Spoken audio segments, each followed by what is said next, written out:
everybody, and welcome back to Malt Muser Whiskey Reviews. I'm Eric on the bar for today. The Dark Origins from Highland Park, single malt Scotch whiskey distillery. As always, here on the channel, Nose Taste Finish Review this coming your way. I'll give you a bit of talk about the value, share my final thoughts, give it a final score, and of course, leave you with a malt musing. As we get this poured in the glass, why don't you take a second, smash that subscribe button, make sure you don't miss any of these reviews which I drop here on YouTube, as well as keep you in the know for any live streams. All right, so with that, let's dive right in here. So Highland Park, regionally considered an islands distillery. They're located on the Orkney Islands, which is very far north off the northeast coast of mainland Scotland. This whiskey in particular, the Highland Park Dark Origins, has a pretty interesting story to it. Basically, this has to do with whiskey smuggling, avoiding taxes, all of that. And so essentially, way back in the day, Magnus, the founder of the distillery, was sneaking around at night. While he was working the church by day, sneaking around at night, making his whiskey to avoid taxation, et cetera, et cetera. So, of course, it's got a story. And that is who I believe they're trying to show here on the kind of silhouetted picture, which looks a little bit more like Ted Kaczynski, the Unabomber, but we'll leave that aside for now. More importantly, here is the bottle. It is the kind of old label still of Highland Park, and that is, of course, because this was made back in 2014, while still available today randomly.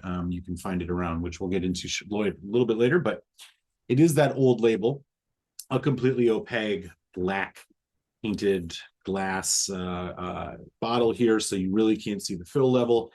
The tail of the tape on this, it is double first fill sherry cask matured. So you have two different first fill sherry casks that this whiskey was in. There is no age statement on here, nor on the packaging. So we assume this is an NAS whiskey. It is non-chill filtered, which says right here on the bottom of the label, which is great news. And this is bottled at 46.8% ABV. And again, nothing about natural color. Now, Highland Park can be kind of all over the place when it comes to the color. Sometimes they tell you it's natural color on here, sometimes they don't. It does not say anything on here, so maybe we can assume they have put a little color in this young, heavily sherry whiskey. That is the tail of the tape. Now, let's get into the tail taste. That's what we're looking at. Let's get on the nose. So first things first, this is exactly what you would be expecting from a whiskey that's been in two first fill sherry bottles, or sherry barrels, let alone one. It is very rich in dark red fruits. It's a little musty. You're getting a lot of like plum, maybe a hint of raisin as well. There is some peat. Now, Highland Park, of course, known for some peat. It's a sweeter peat from the heather that grows on the island. It's not like an Isla.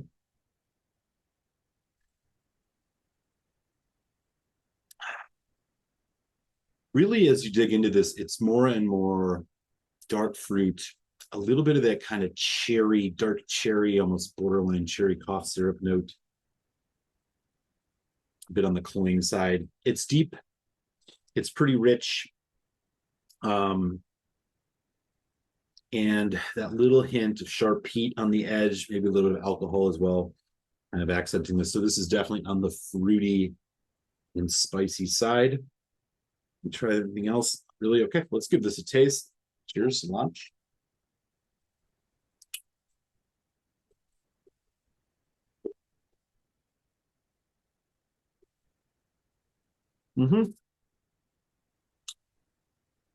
As you would expect, this comes in big and bold on the sherry notes. It's a much fresher sherry, so it's kind of juicier, maybe sweeter than something that's been aging for a long time in sherry cask, which gives you a bit more spice, a bit more of a drier palate, and more Christmas spice notes. This is more dark, juicy red fruits and stone fruit. So we're talking plum, maybe hints of kind of, again, cherry raspberries, maybe even in there.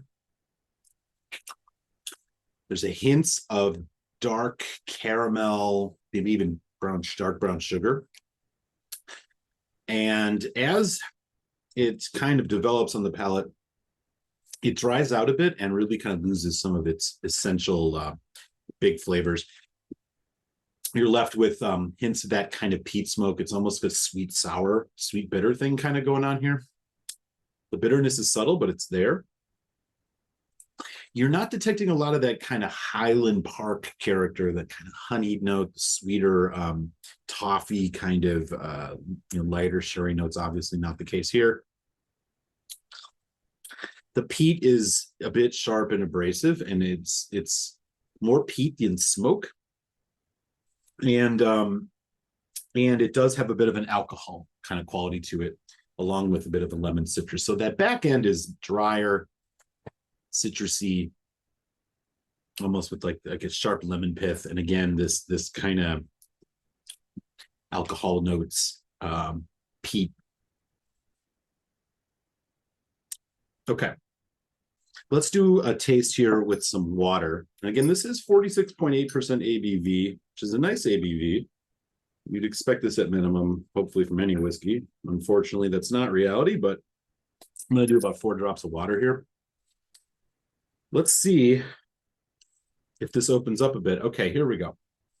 So right away, I can tell this is getting more herbal, and it's these were really being covered up by all that heavy fruit forward sherry notes. It's got a bit more of an earthy herbal spice to it now. Sherry's still really there, so we're still in that sweet spice. The nose is pretty vibrant. There's that citrus again. Let's see how it goes on the palate.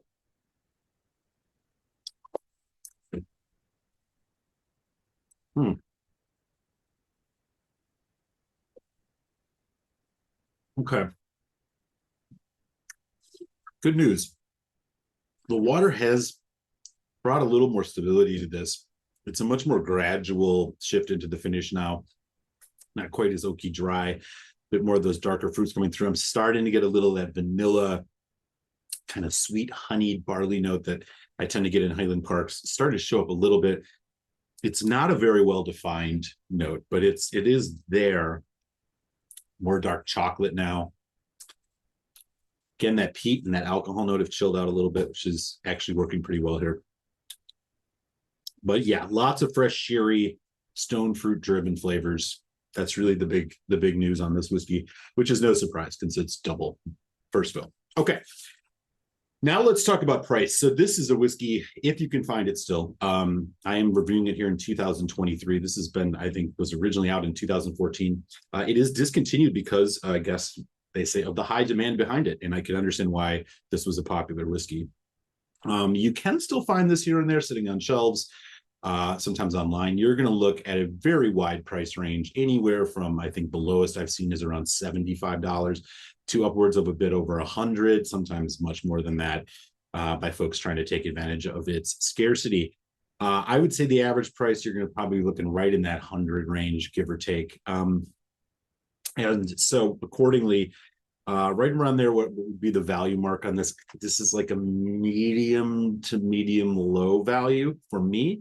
I think generally for what the whiskey you're getting here, with all that first fill sherry, I would say this will hover at a medium value at around that 100 price point. And let's get into why that is here in final thought. So first of all, this is a very, very sought after Highland Park. This is the one that I think a lot of people who have been into Highland Park for a while point to as one of the really good accessible ones that they had. And, you know, for something to be this sherried, I think you normally don't see that from Highland Park. I think they did an overall pretty good job here. You can tell this whiskey's pretty young, but these sherry casks are really all over it. What is that? So if you like a sherry bomb with a little bit of peat, this is the whiskey for you. This is one you would really like. What I think is lost in this, though, with these first fill casks is really that kind of quintessential Highland Park character, as I mentioned earlier. This isn't a very characterful whiskey. It is just kind of what it is, just a few notes. The water did coax out a bit more, But ultimately, you know, I think if you poured this blind, you may not even have guessed it's a Highland Park. And for seasoned Scotch whiskey drinkers, you know, that says something. So, you know, I think, and again, along with the price on this, which I think is, again, you know, about what you should expect, I would not pay too much for this. I think you'll be disappointed. But for a big sherried Highland Park, something different, not a bad whiskey to have on your shelf. My final score on this is going to be a 3.25 out of 5. So slightly above average for me, all things considered, which means I recommend you do give this a try if you get the opportunity. Of course, if you can find a bottle and it is at a decent price, don't overpay.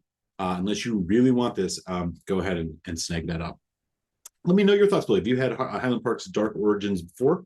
What are your thoughts on the whiskey? You agree with me, disagree? If you enjoyed this, hit that thumbs up. If you didn't, hit that thumbs down. And with that, I'll kick you to your malt musing, and I'll see you next time here on Malt Muser Whiskey Reviews. Lunch.